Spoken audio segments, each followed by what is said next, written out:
ನಮಸ್ತೆ. ಇವತ್ತು ನಾನು ಒಂದು ಈವ್ನಿಂಗ್ ರೂಟೀನ್‌ನ ಶೇರ್ ಮಾಡ್ತಾ ಇದ್ದೀನಿ. ಯೂಶುವಲಿ ಏನಂತಂದ್ರೆ ಬಟ್ಟೆ ಎಲ್ಲ ವಾಶ್ ಮಾಡಿರ್ತೀನಲ್ವಾ ಬೆಳಿಗ್ಗೆ ಹೊತ್ತು, ಅದನ್ನೆಲ್ಲ ಫೋಲ್ಡ್ ಮಾಡಿ ಇಡೋದು, ಆ ಕೆಲ್ಸಗಳ್ನೆಲ್ಲ ಮಾಡ್ಕೊಂತಿರ್ತೀನಿ. ಅದೆಲ್ಲ ಆದ್ಮೇಲೆ ಕಿಚನ್‌ಗೆ ಬಂದು ರಾತ್ರಿ ಏನಾದ್ರು ಅಡ್ಗೆ ಮಾಡಕ್ಕೆ ತಯಾರಿ ಮಾಡ್ಕೊಳ್ಳೋದು, ಇಲ್ಲ ಸಣ್ಣ ಪುಟ್ಟ ಕ್ಲೀನಿಂಗ್ ಕೆಲ್ಸ ಏನಾದ್ರು ಇದ್ರೆ ಅದನ್ನ ಮಾಡ್ಕೊಳ್ಳೋದು, ಈ ರೀತಿನೇ ಇರತ್ತೆ. ಇನ್ನ ಎಲ್ಲಾರ್ ಮನೇಲೂ ಅಷ್ಟೇ ನಾವ್ ಇವಾಗ ಅಡ್ಗೆ ಏನಾದ್ರು ಮಾಡ್ತೀವಿ ಊಟಕ್ಕೆ ಅಂತ ಅಂದಾಗ ಸೈಡ್ ಡಿಶ್ ಏನಾದ್ರು ಒಂದ್ ಎಕ್ಸ್‌ಪೆಕ್ಟ್ ಮಾಡೇ ಮಾಡ್ತಾರೆ ಅಲ್ವಾ? ನಮ್ಮನೇಲೂ ಸೇಮ್ ಹಾಗೇನೆ. ನಾನು ಪಲ್ಯ ಮಾಡೋದು ಮತ್ತೆ ಎಗ್ ಬುರ್ಜಿ ಅಂತೆ, ಹಾಗೆ ಹಪ್ಳ ಮತ್ತೆ ಪಕೋಡ, ಬಜ್ಜಿ ಈ ತರದ್ ಏನಾದ್ರು ಒಂದ್ ಮಾಡ್ತಾನೆ ಇರ್ತೀನಿ ರೆಗ್ಯುಲರ್ ಆಗಿ. ಹಾಗೆ ಅಂತೂ ಯಾರಿಗೂ ಊಟ ಸೇರೋದೇ ಇಲ್ಲ. ಎಸ್ಪೆಷಲಿ ನನ್ಗೂ ಸಹ ಸೇರೋದಿಲ್ಲ. ಬಟ್ ಕೆಲವು ಸತಿ ಏನಾಗುತ್ತೆ ತುಂಬಾ ಟಯರ್ಡ್ ಆಗ್ಬಿಟ್ಟಿರ್ತೀನಿ, ಇಲ್ಲ ಅಂತಂದ್ರೆ ಎಲ್ಲಾದ್ರೂ ಹೋಗ್ ಬರ್ತೀನಿ ಅಂತ ಅಂದಾಗ ಅವೆಲ್ಲ ಮಾಡೋದಕ್ಕಾಗಲ್ಲ.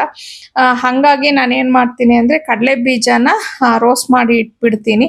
ಇನ್ನ ನಾನು ಇದನ್ನ ಒಂದು OTGಲಿ ಒಂದ್ 2 ನಿಮಿಷ ಬಿಟ್ಟಿದೀವಿ ಅಂತಂದ್ರೆ ತುಂಬಾ ಚೆನ್ನಾಗಿ ರೋಸ್ಟ್ ಆಗತ್ತೆ. ನಾನು ಅದೇ ತರಾನೇ ಮುಂಚೆಯಿಂದಾನು ಮಾಡ್ಕೊಂಡ್ ಬರ್ತಾ ಇರೋದು. ಅದನ್ನ ಆ ರೀತಿ ಮಾಡ್ಬಿಟ್ಟು ಸಿಪ್ಪೆ ಎಲ್ಲ ತೆಗೆದ್ಬಿಟ್ಟು ಕ್ಲೀನ್ ಆಗಿ ಸ್ಟೋರ್ ಮಾಡಿ ಇಟ್ಕೊಂಡ್ಬಿಟ್ರೆ ನನ್ಗೊಂದ್ 20 ದಿನಕ್ಕೆ ಯೋಚನೆ ಇರೋದಿಲ್ಲ. ಖಾಲಿ ಆದಂಗ್ ಎಗೇನ್ ಅದೇ ರೀತಿ ನಾನ್ ಮಾಡ್ತಿರ್ತೀನಿ. ಮತ್ತೆ ಕಾಯಿ ತುರಿನೂ ಅಷ್ಟೇನೆ, ನಮ್ಮನೇಲಿ ತುರಿಯೋದೆಲ್ಲ ಏನೂ ಇಲ್ಲ.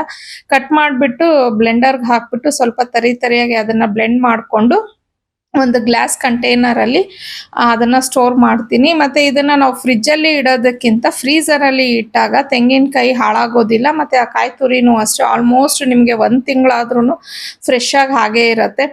ನೀವು ಫ್ರಿಡ್ಜ್ ಅಲ್ಲಿ ಇಟ್ಟಿದ್ದೀರಾ ಅಂದ್ರೆ ಒಂದು ವಾರ ಅಷ್ಟೇನೆ, ಆಮೇಲೆ ಒಂಥರ ಸ್ಮೆಲ್ ಬಂದ್ಬಿಡತ್ತೆ ಅದು. ಹಂಗಾಗಿ ನಾನು ಫ್ರೀಜರ್ ಅಲ್ಲೇ ಇಟ್ಕೋತೀನಿ. ಆದ್ರೆ ತಿಂಗಳಾನ್ಗಟ್ಲೆ ಅಂತೂ ನಾನು ಯಾವತ್ತೂ ಇಟ್ಟಿಲ್ಲ.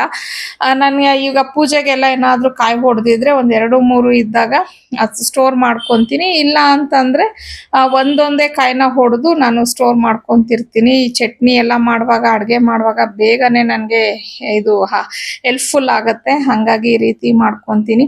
ಇನ್ನ ಈ ರೋಸ್ಟೆಡ್ ಕಡಲೆ ಬೀಜನೂ ಅಷ್ಟೇ ಏರ್ ಟೈಟ್ ಕಂಟೈನರ್ ಅಲ್ಲಿ ನಾನು ಸ್ಟೋರ್ ಮಾಡಿ ಇಟ್ಟಿರ್ತೀನಿ.